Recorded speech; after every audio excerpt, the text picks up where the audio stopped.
This is Henos' Sport, bringing you that heat and that fire. All right, y'all. See, this is the stuff that we're talking about. You have simpletons. That's what I call them. Let me say it again. Simpletons.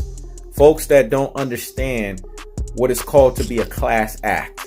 Folks that don't understand what it's called to be class personified. They want to sit here and post whatever nonsense because they feel that it's quote unquote boxing. I told you guys already. They want to get on Henos' Sport and say, oh, you're not keeping it boxing. You're not da-da-da-da-da-da. When in actuality, all I do is really keep it in the realm of the sport. They're the ones giving you what's called pandering narratives. Henos' Sport doesn't do that. Henos' Sport comes with cold-hearted, unadulterated, cutthroat truths. Let me say it again. They give you what's called pandering narratives because they have to pander to whatever community fan base there is. If it's the Mexican community fan base, they pander to them. The European community fan base, they pander to them. Henos' Sport is not going to tell you what you want to hear. Henos' Sport is going to tell you what you need to hear. Let me say it again. Henos' Sport is not going to tell you what you want to hear. Henos' Sport is going to tell you what you need to hear. So what do you need to hear? Why would we? And when I say we, I'm not talking about me, and I'm not talking about these deep thinkers out here in these boxing streets. But why would we, a platform such as YouTube, have folks? Because to be honest with you, whether I want to admit it or not, I'm part of the fraternity of content creators on YouTube in the boxing community, right? As well as the basketball community. So when one person does something stupid, whether you're associated with it or not, it affects you. Whether people want to admit it or not. So if people want to be accepted and taken on as real people, real content creators, they come out with content that makes sense. Don't come out with pandering narratives, man. This is the problem with classic Dolce and Troglodytes. This is the problem with Rudy Poo and Plum Plum Brains. Ultra fanboys with the ultra fanboy rhetoric. You guys now understand the incendiary words. Why would you do that? Like, really? What goes on in people's brains? This is why I try to tell you.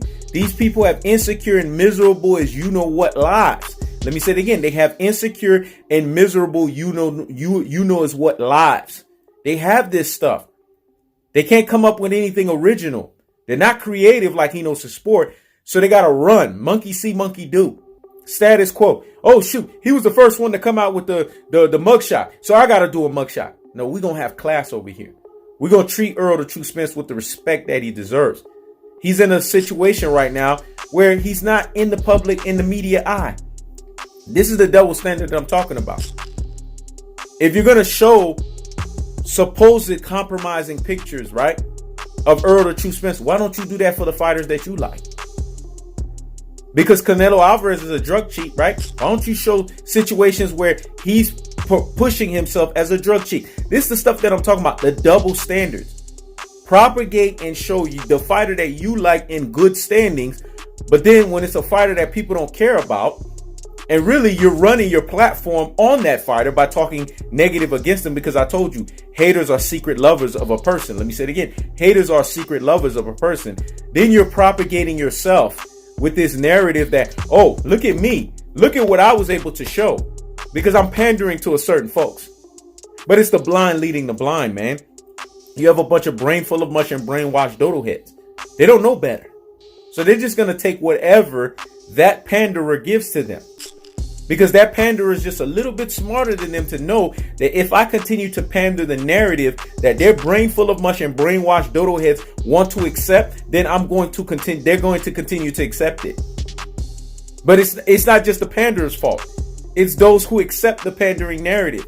It just goes to show you why I call them Rudy Poo and Plum Plum Brains. Why can't Errol the True Spence have his temporary sabbatical, man? Why can't people just sit there and respect the man's time away from boxing? This is ridiculous to me, man. But this is what we're dealing with. So Henos' Sport has to come with cold-hearted, unadulterated, cutthroat truths. Henos' Sport has to keep the foot on the what? On the next. I got to keep the foot on the what? On the next. I ain't got time for these Rudy Poo and these Plum Plum Brain ultra fanboys with the ultra fanboy rhetoric. But then they want to tell you, this is wrong. This is raw. Like they're in WWE or something like that. This is the stuff that I'm talking about, man. Third-rate information, folks. Looking for the next haterisms and trollisms to jump. If Errol the True Spence is not the cash cow and is not the face of boxing, why every time something comes out with him, people are running to the finish line or running to the finish yard to post something about him? Think about that for a second. Canelo Alvarez is sparring right now with, Eddie Reynoso. Why is nobody covering that? Canelo Alvarez is being put in light of what Sergey Kovalev came out and admitted, that basically he took a dive for money because he got $12 million. He was in a financial crunch because it's arduous and hard out there in Russia.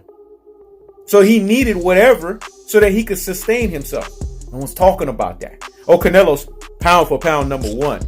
But we know that fight, based on what Sergey Kovalev said, is some paid to lose on steroids nonsense. But you're going to get on Errol the True Spence. This is stuff that I'm talking about. And then people got the audacity to wish this man to pass away. It's gotten that bad. Wish for this man to get in a car crash. Wish and said things like, oh, he got in a car crash to avoid and duck Bud. I mean, this is ridiculous. This is nonsensical on so many levels, on so many fronts, and on so many fashions. But when you address the elephant in the room, oh, you're being emotional. No, this is not about emotion. It's about attacking the issue by the bullhorns. Let me say it again. It's about attacking the issues by the bullhorn. It's ridiculous, man. Enough is enough, and it has to stop. If you're going to talk about boxing, stick to freaking boxing, man. Let me say it again. If you're going to talk about boxing, stick to boxing. And those who sit there and watch you, instead of pandering to the narrative, they should be holding you to basically a certain level of standard. They should be thumbing your ass down. And they should be letting you know, hey, what are you doing? This is not even about boxing now. Now you're denigrating a fighter. Because here's the thing that people don't understand. Doing these things to a boxer does not help the sport of boxing. Do you guys not understand? It hurts the sport. Anytime you say something vehemently against someone and you don't have facts to back it up, right? And it's not something that's just so obvious to where it has to be talked about. You're just doing this out of fun, laugh, and what we call shits and giggles. You're affecting the sport itself that you talk about. You dodo head. You brain full of mush and you brainwash followers. But we're not going to do that over here, man. We're going to have respect for Errol the True Spence, man. Because we understand that this guy's going through a hard and pivotal time. The WBC said that his medical reports are clear. And these haters and trolls didn't know how to accept that. So because they didn't know how to accept it, now they want to run with something that has absolute no sense behind it. But we're going to be respectful over here, man. We're not going to post no damn mugshots and some compromising pictures because we want views, because we want to compromise our integrities. We want to sell our souls for money. I mean, it's just ridiculous, man. I get it. To some people, this is a full-time thing and they have to just commit and do whatever. But at what cost? Because if you're doing it at the detriment of the sport that you're covering, then who does that serve? Let me say it again. If you're doing it at the detriment of the sport that you're covering, who does it serve? It doesn't serve anybody. So posting a pic of a mugshot and then putting it on a live stream and then putting it on a community post and talking about it. I mean, that's just absolute absurdity, man. That's foolery and that's a travesty on so many levels. But we're going to show Errol the True Spence the respect over here. Because Errol the True Spence is and the new IBF and WBC welterweight champion until proven otherwise. He's 26-0. But the haters keep talking. The haters keep hating. The trolls keep trolling. Because at the end of the day, when this man comes back and he has the official The Comeback, you guys are going to have more to hate on. Trust and believe. Because what I love about this country called the United States of America, there's always a thing called the redemption story. Let me say it again. What I love about the country of the United States of America, there's always a thing called the redemption story. Everyone has a second chance. We know some of these fighters that these guys like, they've had 5th, 6th, 7th, and 8th chances. But when Errol the True Spence gets his second chance, look out, boy, because it's going to be man down, strat season, Hulk smash. There's going to be some flatlining coming on at that welterweight division because this man is going to be locked, loaded, and ready. Let me say it again. He's going to be locked, loaded, and ready. So Errol the True Spence, they don't have your back. He knows the sport has your back. Let me say it again. If they don't have your back, he knows the sport has your back. This is He Knows the Sport. Check it out.